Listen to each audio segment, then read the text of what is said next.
How about you start and then you continue?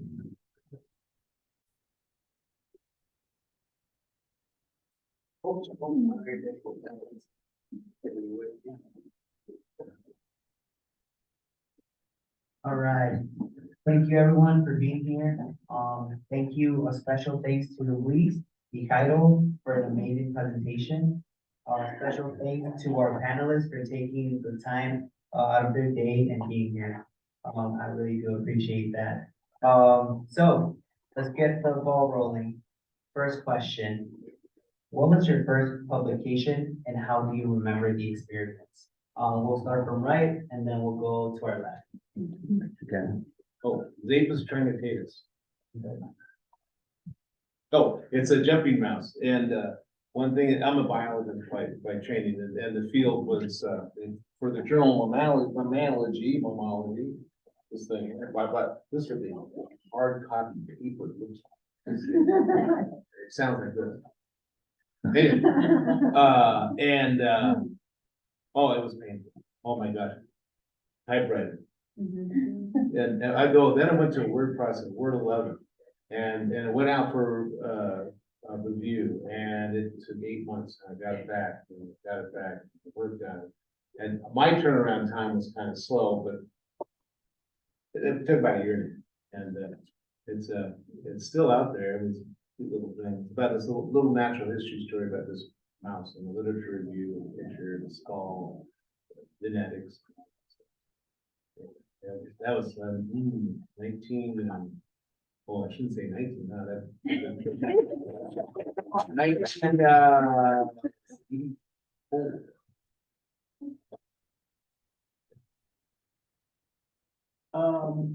So I'm taking the question in two ways. So because of the panel, there are other types of writing besides academic writing. My first ever publication was in a student newspaper as an undergraduate.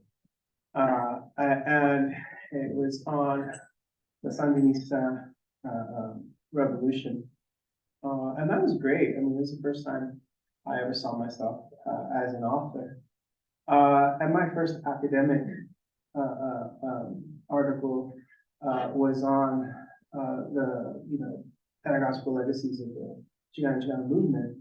And that was a journal that I also put together, so I don't know if it was like the same kind of process. So my first publication where I submitted it to another editorial board was on the Guerra de las Castas in the Yucatan during the 19th century. I think I had positive experiences. I always took publishing, especially academic publishing, as I always sought out revise and resubmit. I never really expected like, hey, it's good. And taking the feedback, I think that just the experience took, it takes a long time, the back and forth. And I think that both the academic articles probably took a little over a year, right? So yeah, I mean, I think that's That's interesting that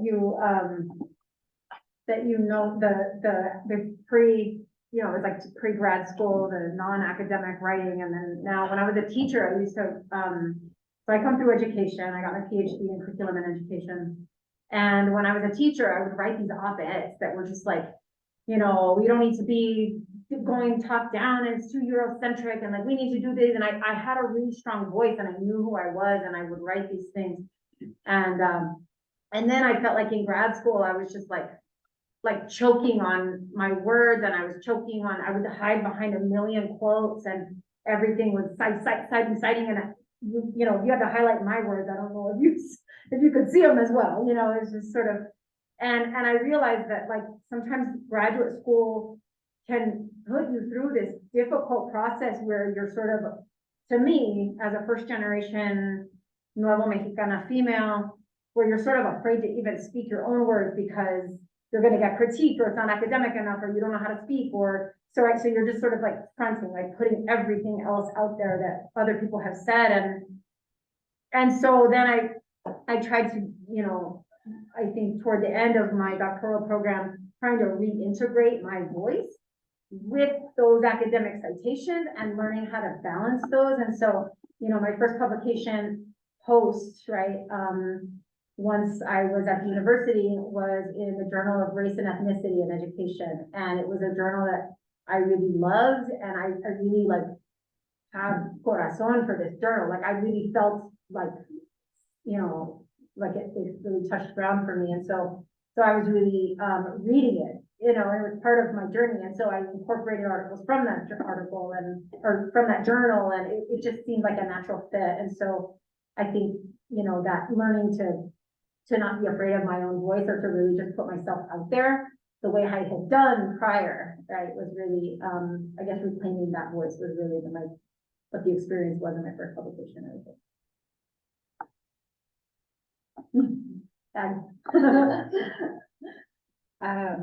So yeah, now like we're talking about like our memory from our first publication, but we can also like mention here that like learning process does not stop, and like every publication, every paper that we are working on right now is gonna have like a different process, and we need like always also like to get ourselves in a way that we are prepared for a rejection and start over like again and work on the comments, then send to another journal.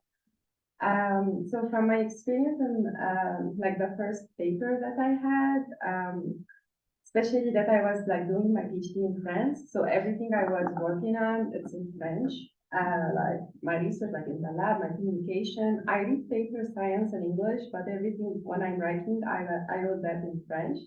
And then, you know, as you said, like on the presentation, yeah, like you get to a point where you need to share the science and have a paper so people can know about, okay, what do we have here?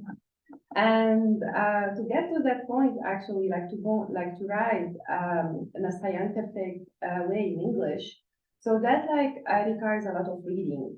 Like reading as much as we can from the field that we are interested in, so we can take all like the language that we need, how like the way the model that we can put like our thinking in, and also like my second experience from that, because my PhD advisor was mainly like working on like organic material and like mainly in water, like wastewater treatment and things like that. But my PhD was in using plants as biomonitor for air pollution. So he like was also a challenge for him, even like to figure out, okay, which journals like we're gonna target for the subject that I'm working on.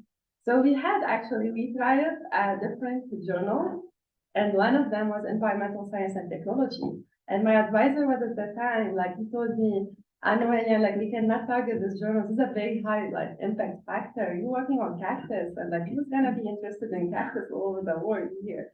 So that's how actually like we changed from a journal to another until like we got it published. But this is the thing. Once like I came here like to the University of like New Mexico, my postdoc advisor, he's one of the most recognized reviewer of ESNT. And that's how actually I got like my first paper in postdoc from ESNT. So like the advisor, that PhD advisor, master advisor, postdoc, they have actually a lot of impact where even like you're gonna have your paper published with respect to their experience. Yeah. Well, I have a very interesting relationship, I think, with publications and scholarships. My first publication was actually essays I wrote on a website published in 1999, if you believe that, on student activism at UCLA. It was very specific, 1960 to 2000. And that was because there was a 30-year anniversary coming to acknowledge the development of Chicano studies at UCLA. My actual research, I was a colonial Latin Americanist, looking at the ways Native peoples respond to colonialism and how they develop strategies of resistance and resilience and survival. But I got pushed into this direction as part of a student collective that involved student activists, how do we commemorate this event at UCLA? And so we decided to do a conference. We did interviews, we went out and did archival research, we put this conference together, and then one of our peers in graduate school said, well, let's take this to the Dean of Social Sciences and ask them for money to publish a website, because this is going to be the wave of the future. And she meets with the dean, and the dean says, okay, $20,000. We were just like, what? We couldn't believe it. Anyways, a number of my eventual journal essays and book would be on this subject of the Chicano movement. So that's why I say it was very nonlinear. It wasn't this kind of process that we are put into, right, as graduate students. And then the second set, again, was not on my dissertation as a graduate student, but looking at the shared relationships between African American and Latino Americans. And then I went in that direction. So this is to say, you know, and I think a couple of people have hit on it, to really think about what you're passionate about, why you're doing it, who you want to do it with, and for what purpose. And I think that's really important. Thank you. I like this question because it took me way back to my college days. When the first two pieces, and I can't remember which one came first, but they were both poems, and they were both very feminist, fighting, you know, patriarchy, gender roles. It was a very liberating process for me at that point of my life to write about, you know, these issues. And it was partly due because I was in Chicano studies, and all this information was new, and I can finally name things, right, that I had gone through as a child or younger woman at the time. And they were one of them was for the department newsletter, which I was an undergraduate at. And the other one was an English graduate student journal that they had started. So it wasn't a difficult process. I thought it was very welcoming. The people running the English journal were of course, grad students. I knew some of them. And it ended up being into like this little poetry slam kind of event afterwards, right? So I didn't feel at the time that it was very academic, I guess, in the way that we're, you know, talking about it today or seeing, right, the presentation. But fast forward, I also published a piece with Irene in our journal that we started at UCLA. But so that felt more academic, right? We went through the whole process, the submit, the revisions, the going back and forth with the editor that was helping us. I did stay out of the editing part of it, right? Because I was coming at it from the author perspective.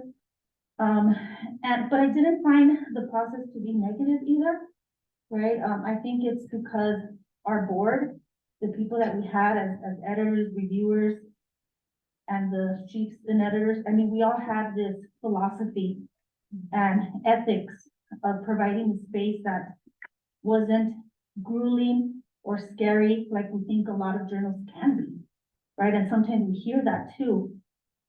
So I don't think, again, you know, I've been maybe lucky, but so far everything's been pretty positive. But still, it's scary for me sometimes, right? To still kind of like put my whole work out there. But I'm getting better at it. Little by little, I'm just like, I gotta get out of my head and just put the work in there. And that's what the editors are for, the reviewers, right? So we can see if we're a fit. Yeah, thank you. Thank you for all of your answers. Talking about editors and peer reviewers, how often do you peer review or act as an editor? And what are some tips that you suggest based on your experience? Me first? Okay. Well, yeah, I'm a peer reviewer and actually an editor on this journal, the Science and Engineering Ethics. So I went from biology, I got a PhD in the STEM field, I guess, and then I went back in the up into 2000, now 2016, I went back and got a master's in philosophy. And let me tell you, two different brains that go on with that, you know, you've got your analytical and you've got your, well, I don't know what philosophy really is, but that's philosophical. And one thing that what I like what all you said, is a lot of your work, and this is different from, you know, in biology, is that, you speak from a passion, and in biology and stuff, you know, you go out and collect data and you report that, and it's I won't say it's clinical, but it's pretty prescriptive. And so it's a different sort of realm, and you can do both, you can wear both hats.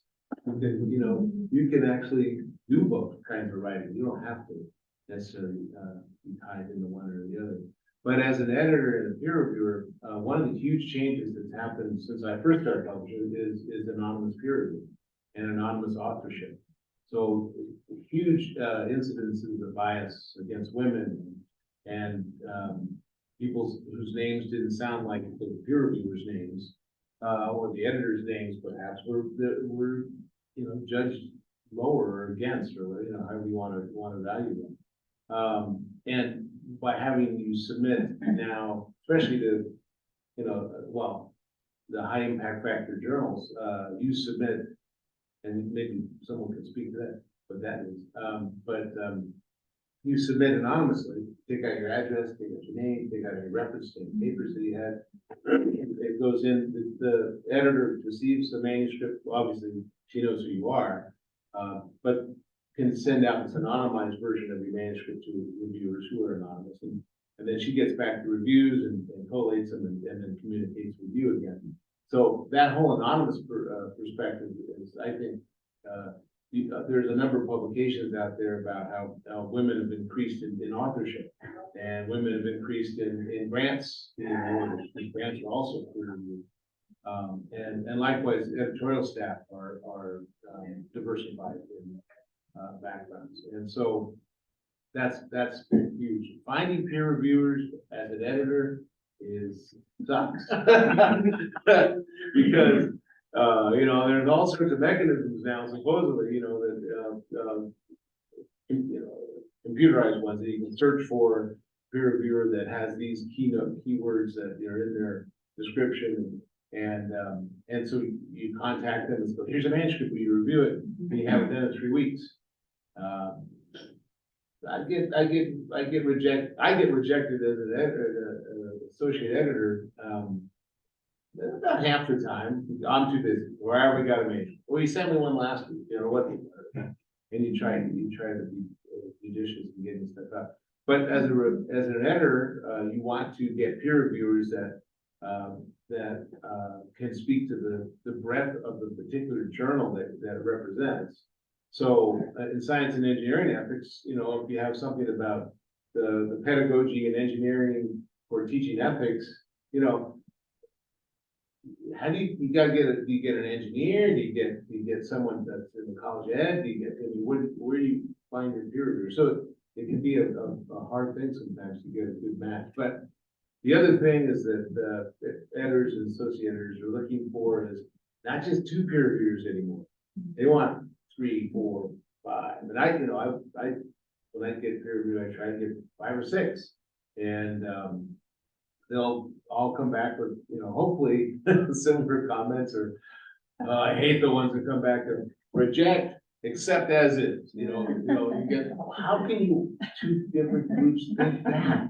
You know, so I have to make, you know, big judgment. I usually then send it back to the author and say, well, you got a real variety of comments here, buddy. Good luck. You know, address these and do it quickly.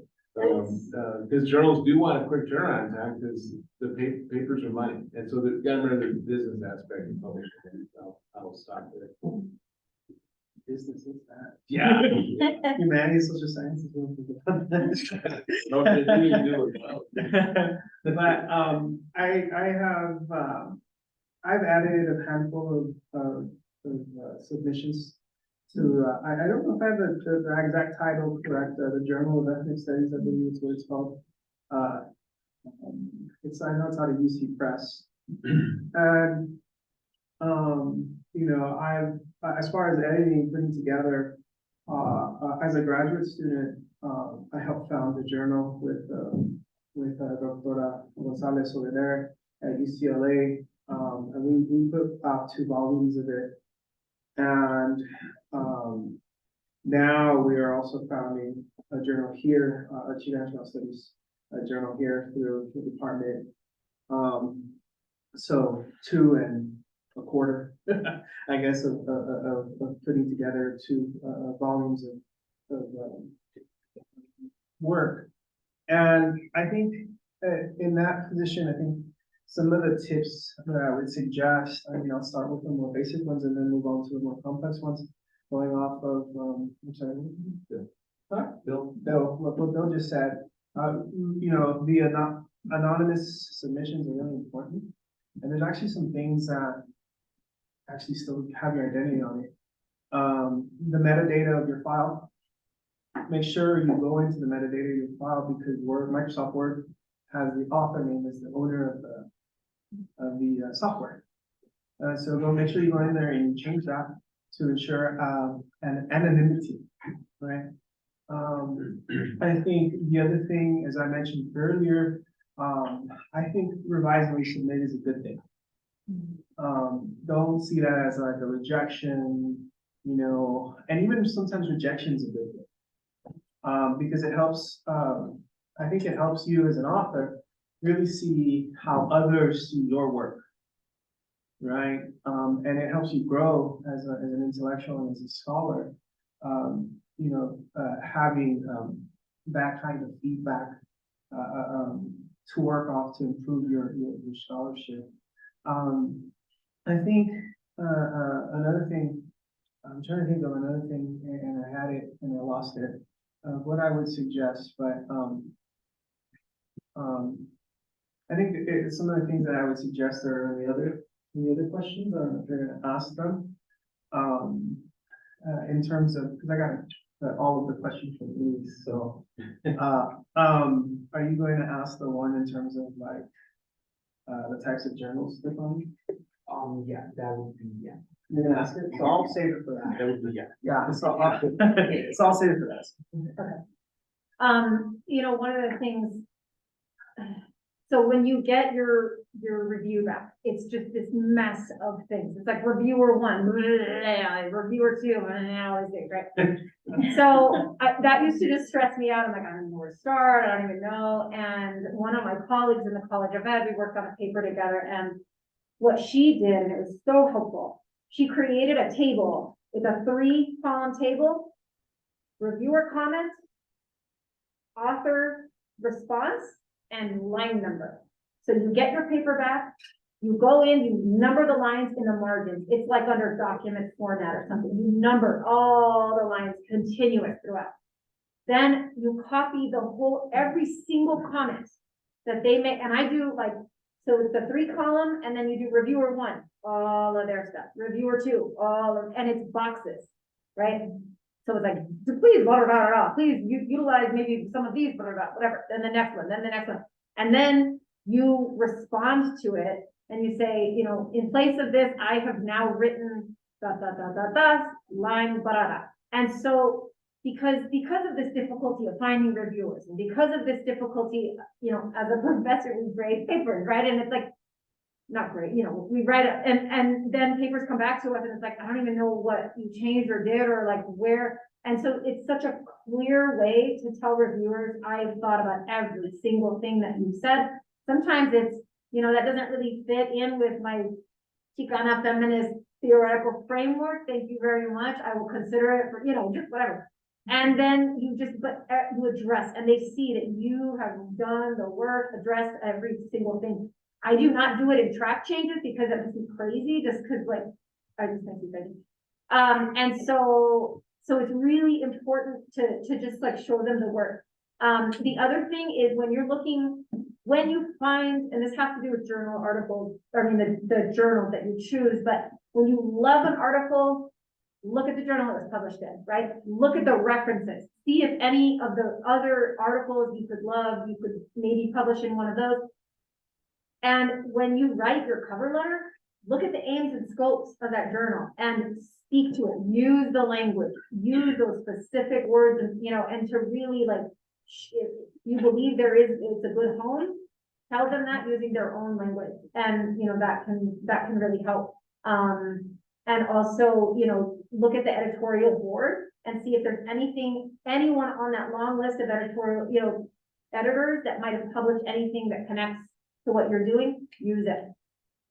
You know, so. So I think what I'm gonna be adding here that, yes, like the cover page, actually the cover letter that we send with that paper is something very important, and actually we spend time like to have it. Because that affects a lot, at least if the paper is gonna go under the process of the review, which is something very important, because at least we're gonna by then like have comments back to see like, okay, how people are looking at our work, which is something very important. And what I can add here, like for the peer review process, like anytime we get like paper to review, I try to put the rejection possibility as much as I can, like as the last thing that I can like suggest to the editor, just like from the point of view of like also like appreciating people's effort to have like this work done and sharing it with us. Unless I see that like really this paper does not fit with the journal and like needs to be sent to somewhere else, or it's really like need to be like reviewed, like some work needs really to be done before like getting to the acceptance of the paper. Well, there's already been some very good recommendations. Right now, it seems like I'm peer reviewing or editing pretty much every semester for different projects. But what I would suggest to you, if you're going to submit and you've done, you know, all these different suggestions that have been given to you, I would have your own peer review process with like a couple of your peers. And have them proofread whatever you send in. I know, you know, among our cohorts, we're also busy and it's difficult to ask people to do that. But I would already get several different perspectives already before you submit. That's usually your advisor, right, or your chair. And people are willing to do it, you know, if you work in, you know, closely with other peers that you have. The other thing it would be, you know, to put at least a couple of weeks before you submit it.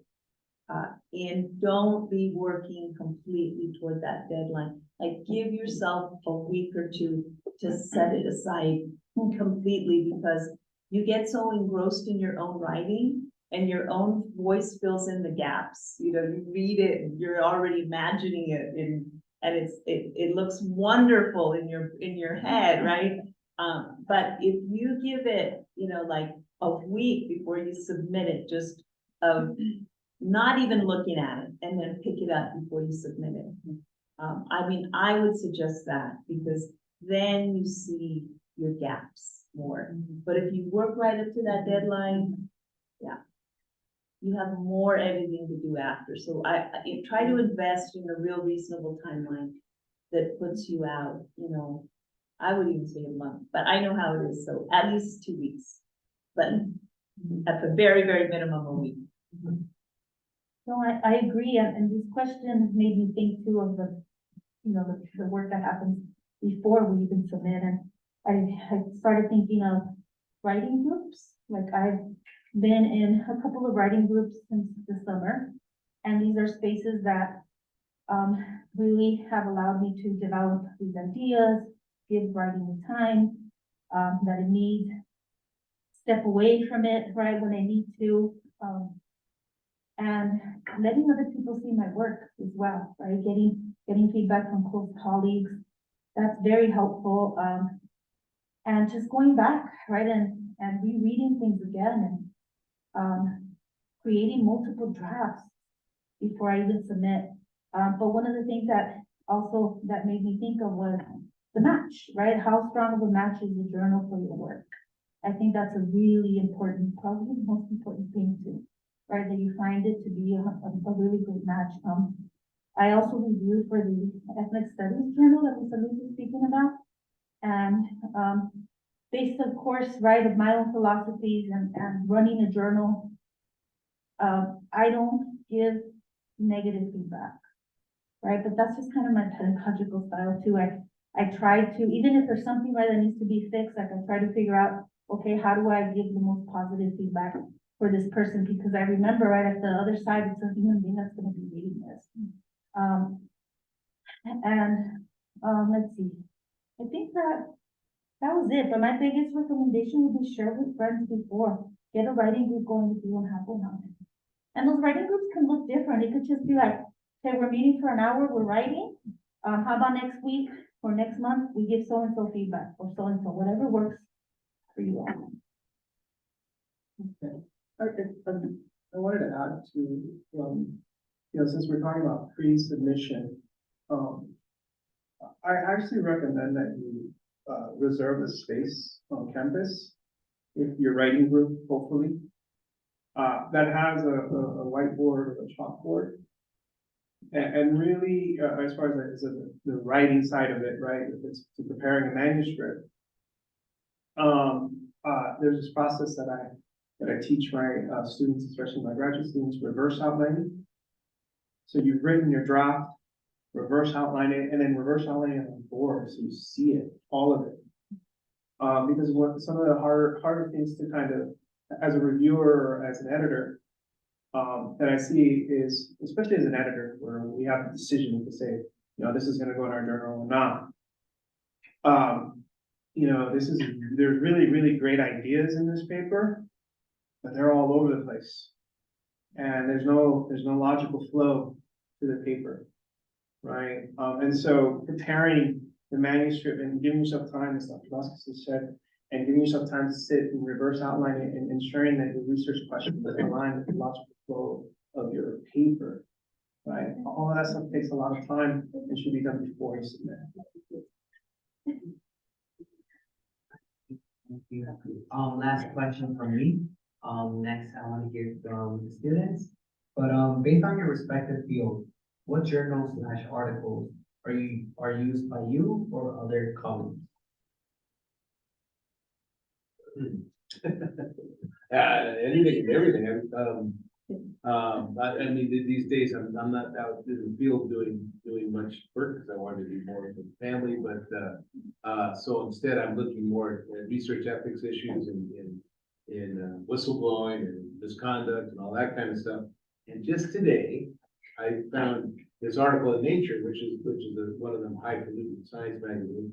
But the title is any paleontologists here? I don't want to insult you. Pressure to publish is fueling illegal practices in paleontology. And this just starts out about the pressure to publish in high impact journals such as this one.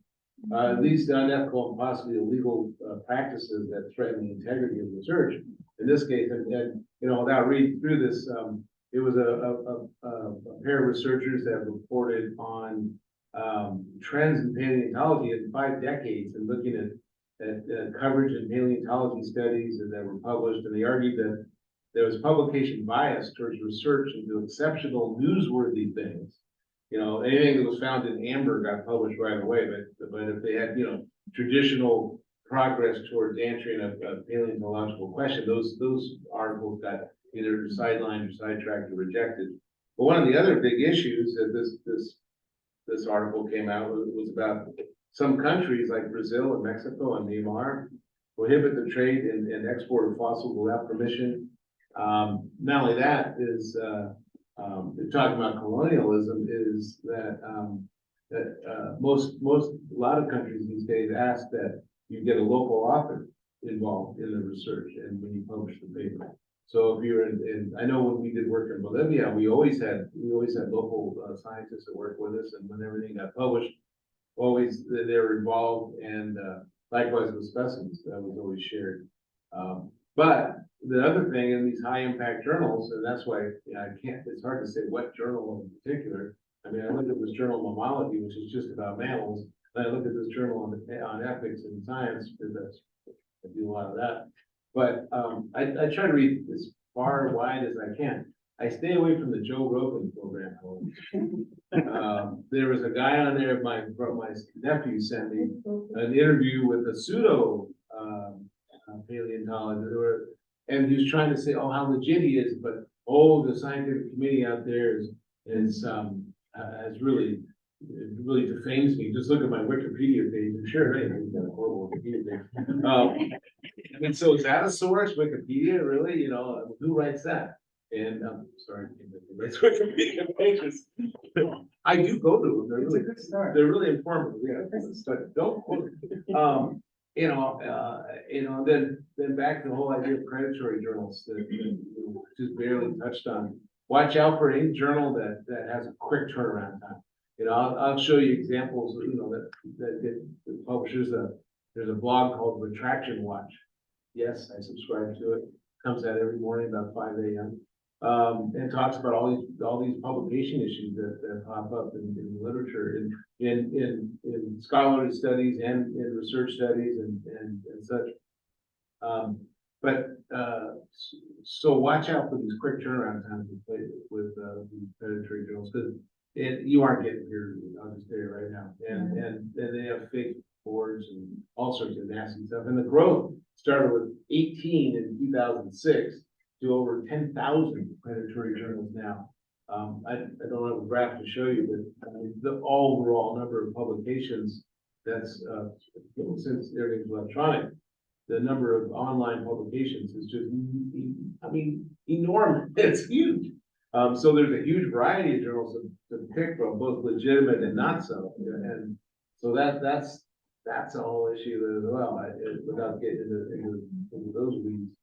But watch out where your sources and your information come from. And really, you really got to look at it. I mean, the old days, back when Zethus Trinitatis was getting published, whatever journals were on the library shelf were legitimate journals. They were, obviously, they had a small business going on trying to publish these things. But there's big money in a lot of electronic publishing, and you just got to watch your sources. I think you want to avoid it, but I won't. It's based on the perspective field. So I think that one of the things I've never been reached out by a predatory journalist, and I'll be like, man, you're the predatory journalist, don't want. But anyway, as far as like the journals, I think we also have to kind of unfortunately look at them hierarchically.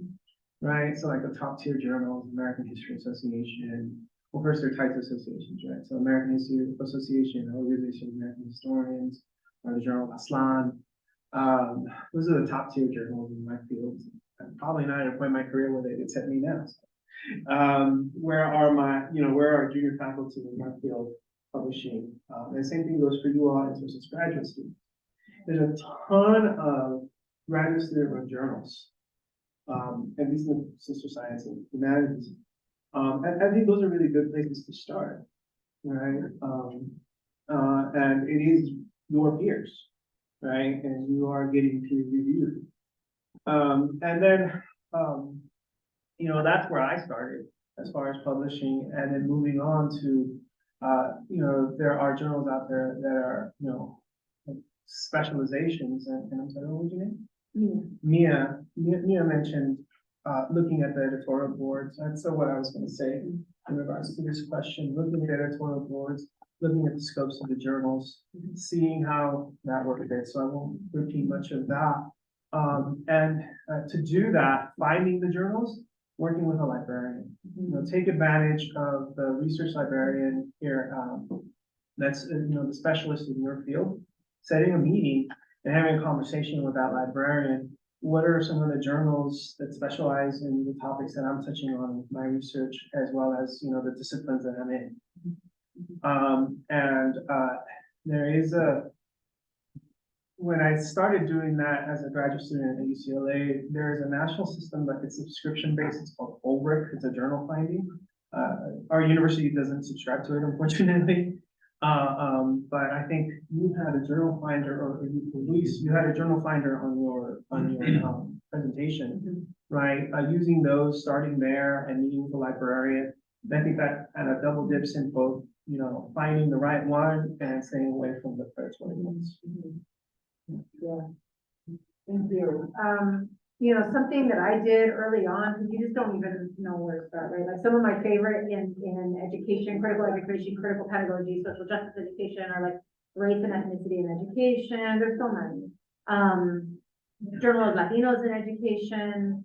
But one of the things that I did, well, if you're getting an email to invite you to submit to a journal, that's not a thing, right? I mean, it's very difficult. Sometimes you go from a colleague or from a person, but just this random, due to your expertise in your whatever, and then they just like list your name. Please, we invite you to, that's, you know, but one of the things that you can do, I wrote a paper when I was in graduate school on curriculum. It was a curriculum theory piece on a Mexicana Mestiza epic curriculum, right? And it was this theoretical piece. It pulled all of these pieces, and then I thought, oh my, where do you publish something like this? Like, it was just super, I don't know. So nobody would take it. Oh, it's not empirical research. Nobody would take it. Nobody would take it. Well, then I just went to Taylor and Francis, some of these major, right? Taylor and Francis, Sage, Rutledge, and they list all of their journals. So it will not, and they have millions, they have so many. So they're not going to list something that is a predatory journal. It's not, it's owned by them. It's sort of like, you know, kind of co-signed by some of these major journals.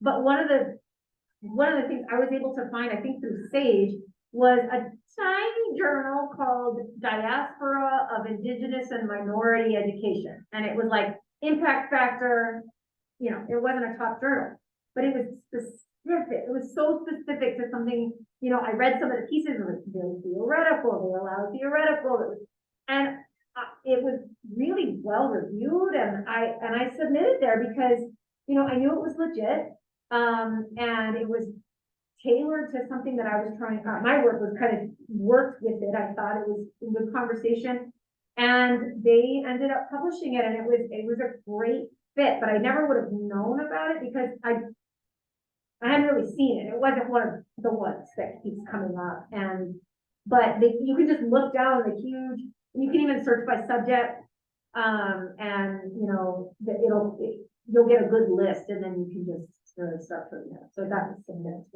The university presses do that. yes, too. yes. So you can look at university presses as well. And I'm also like here, like I can mention that, like that journal that we started, like then it also like actually the field changed like over our career. Like for example, for me, in my PhD, I was doing a lot of work like environmental science.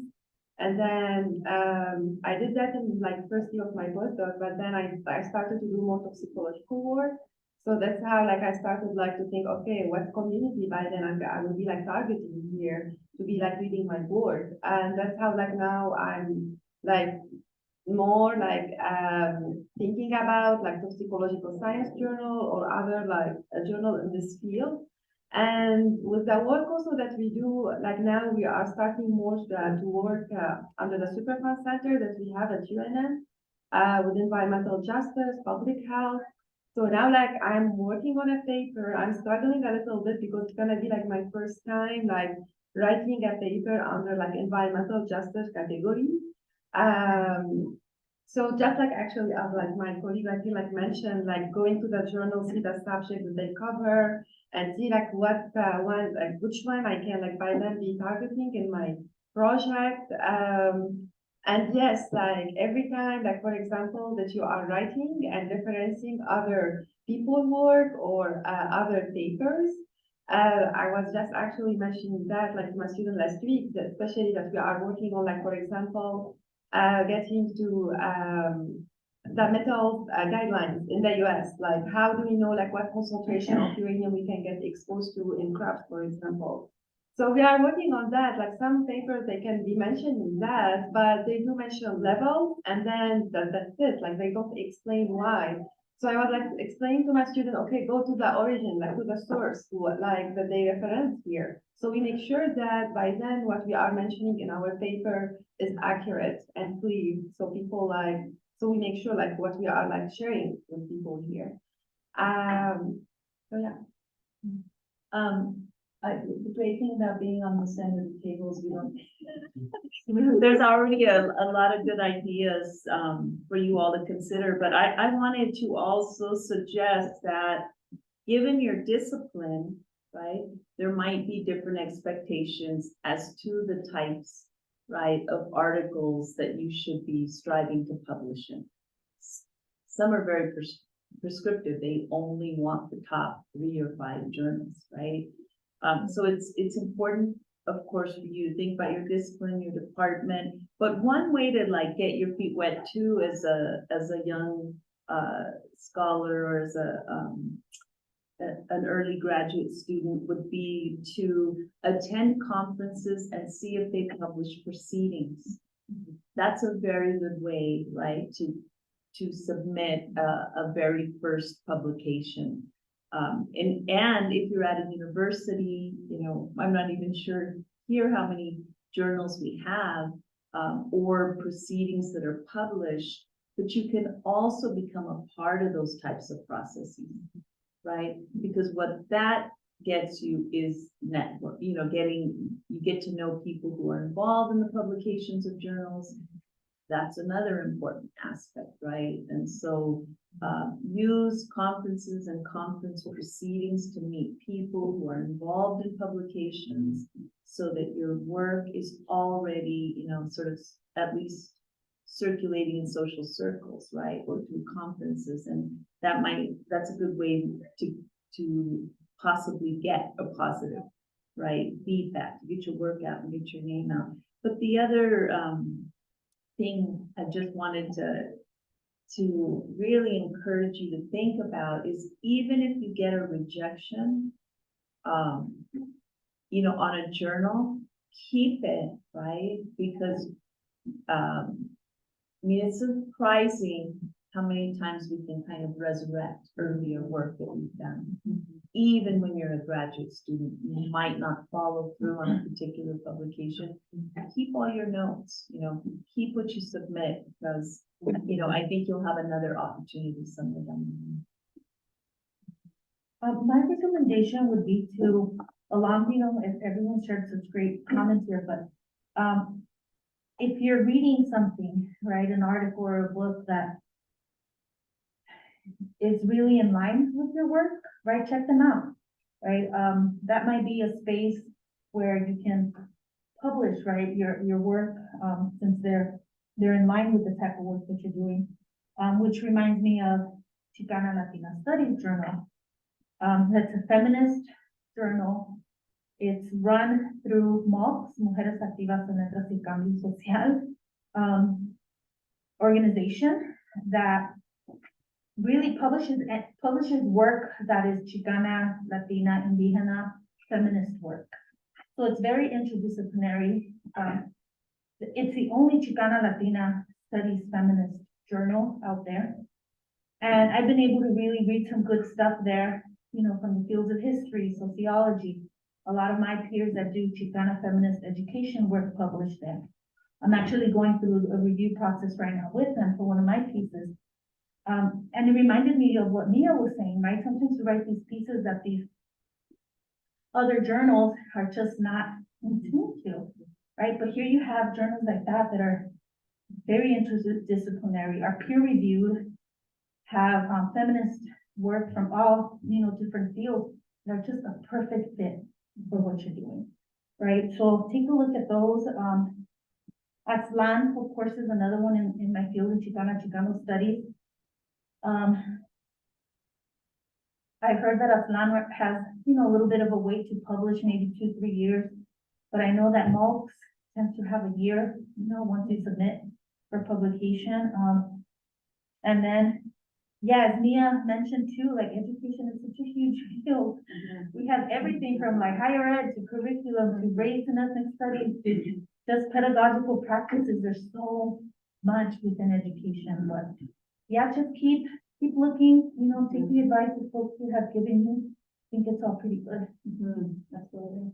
And also, I think it's important, you know, to be able to speak to, you know, this might not be one of the top 5, but let me tell you why it's really important that I published in this journal, because the audience for this journal is important to what the topic of this is. And that's gonna become important when you become, if you're looking at academia, becoming a faculty member, you know, many of our indigenous scholars, they say, yes, we are publishing work in places where our pueblo, our tribe, our people are gonna have access to it. And yeah, these top tier journals don't do that work. And so this is why it's the most appropriate, the most scholarly, the best place for it. So advocate for yourself in that way as possible. Thank you all. Do students have any questions? I just had a question that, since everything happens behind the curtains for us, so do all the reviewers have to accept before it gets published, or is it like a majority, like 4 or 5? Depends. It depends on the journal's like bylaws, what their rules are. I can tell you the journals that I've edited, the editorial board had final say. I published a paper that all the reviewers rejected.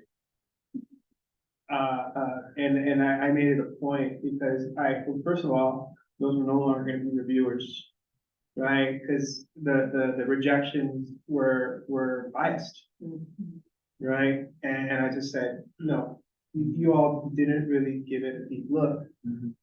So in that specific case, behind that curtain, I was really adamant about, if there are good ideas and good foundation here, I'm gonna work with this author. Okay, so, but every journal is different, every board, and not only that, every board that takes over is different, so it's kind of, you gotta do that kind of homework to see how things are, and I think what Dr. Vásquez said about networking, you get to know that. So do we have access to the bylaws of the journals? No. Oh. You might, yeah. The other thing is you can email the editor and say, why'd you reject it? I've gotten lots of emails from, well, I've gotten emails from authors saying, or they'll say, what's taking so long? Yeah. That's more often.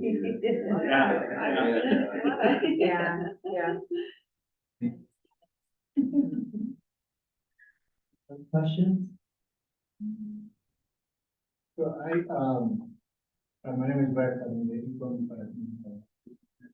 so I went to a conference on beginning of paper, and I was so glad to find out that the discussion in my paper was somebody I had cited severally. And also, I was talking to my ex about it, and he was like, you have to make all the changes people made, because you never know it might be to do that. So my question is like, what's the probability or what percentage would you have like somebody cited in the paper as your reviewer? Like, does that happen? You know? I look at literature cited in your paper and I look and I'll say, maybe that person would be a good reviewer. And yeah, I've sent them to people in the literature cited to me. Well done.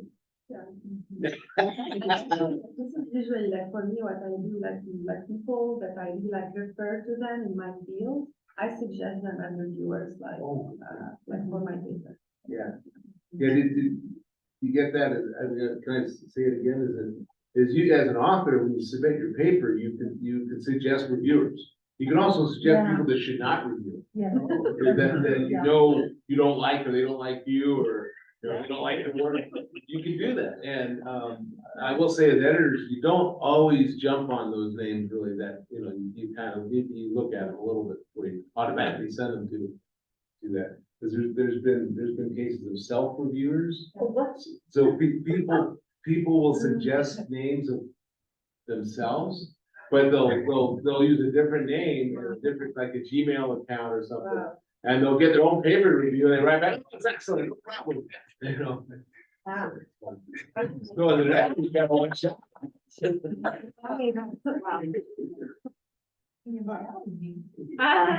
Biology everywhere.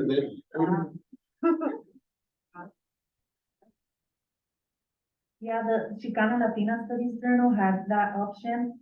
If I wanted to check someone not to review and, oh, that's okay, just whoever I get, you know, I didn't have any dislikes for people in the organization that I'm also part of, right? So it brings back that point that I remade about networking and going to these conferences. I'm part of the executive committee of MOLCS. I presented at the Summer Institute. So I'm hoping that will do me some good as well, right?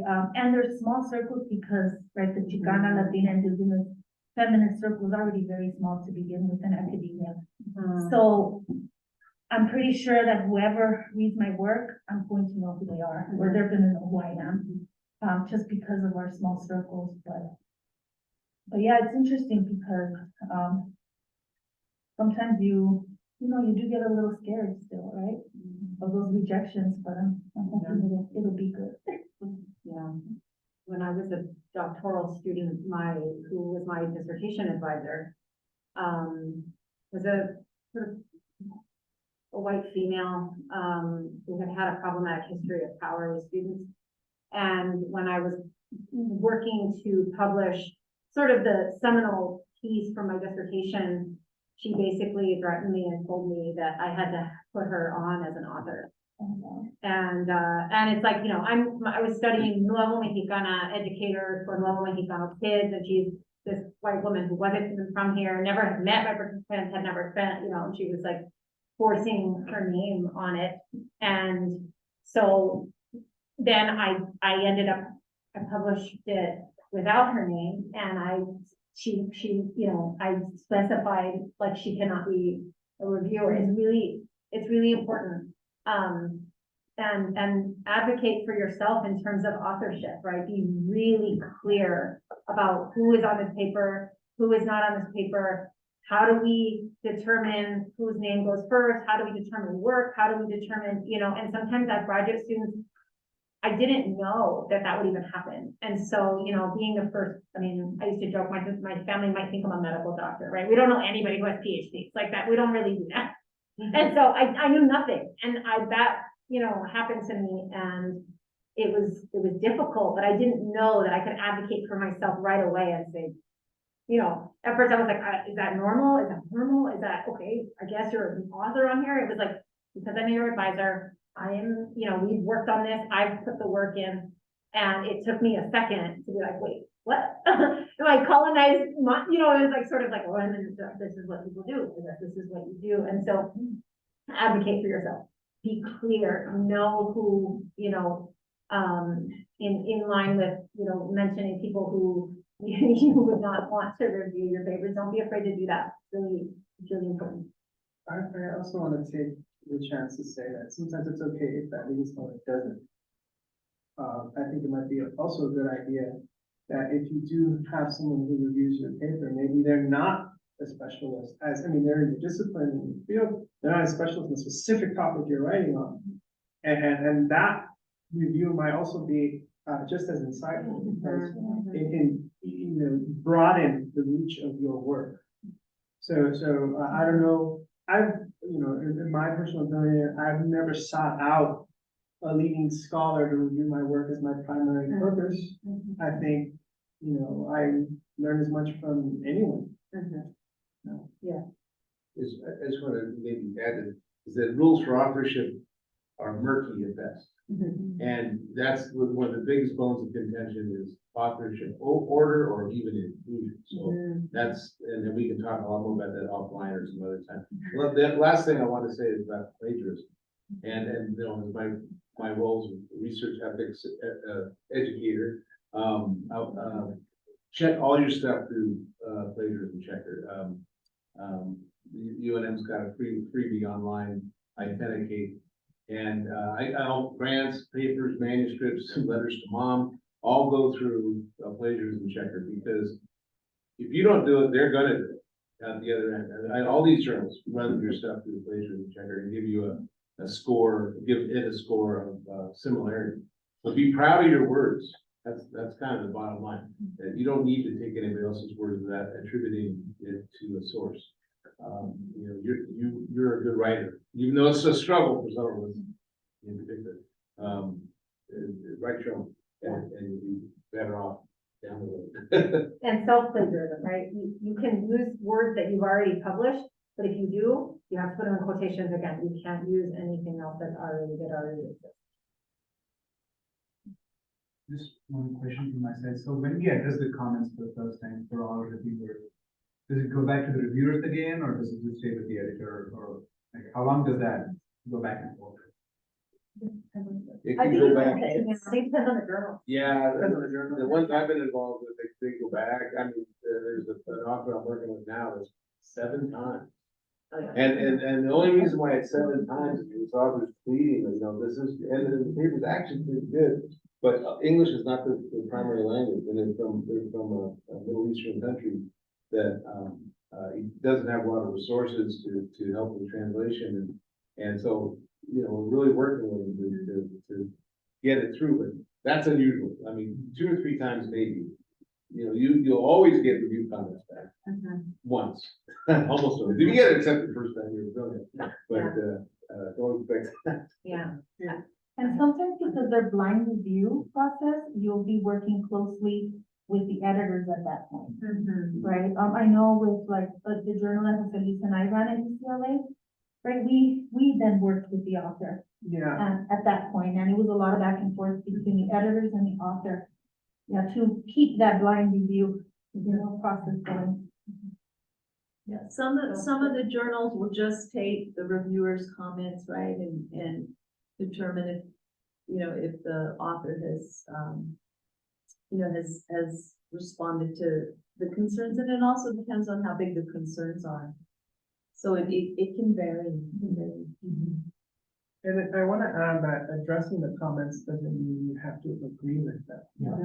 Right, you know, just, you know, you should address them and say, well, thank you for your comment, but I'm doing this because X, Y, Z.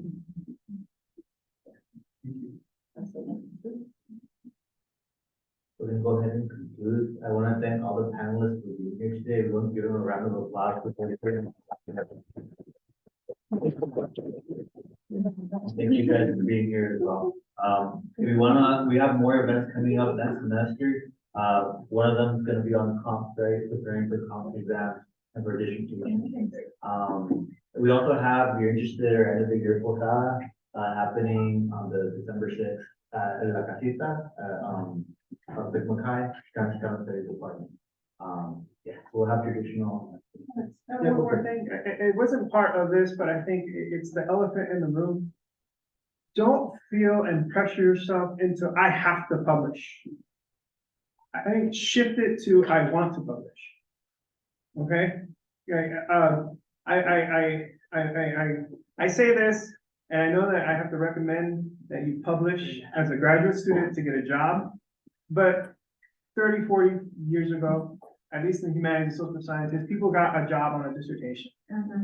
You know? So I think it's a lot of BS for that, but, you know, shifting it more into, I want to, you know, don't walk away from your, no, don't do that, that's unhealthy, don't do that, okay? I just want. And I have a concluding thought too. You know, Nikki Giovanni talks about her poetry. She says, my poetry is like my grandmother's kitchen. No scrap of food went unused.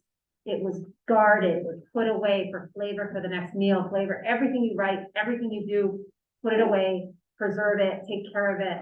And the other thing is, make your writing a ritual.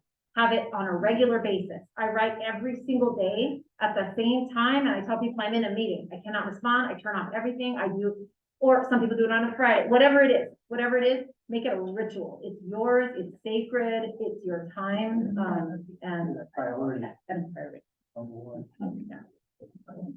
Thank you, everyone. More events follow and.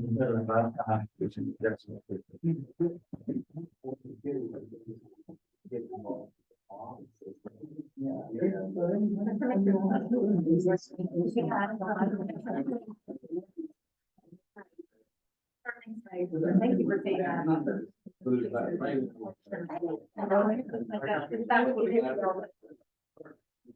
Just everybody. Meditation, reading all these things. You know.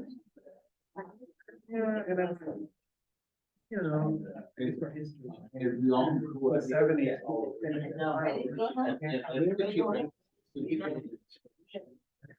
Well.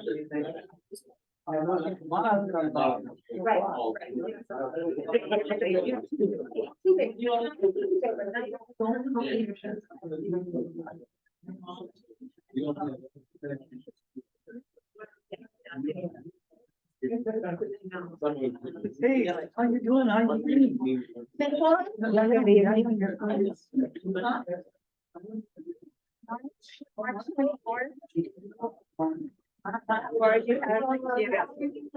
Sorry, I'm bad. It's like.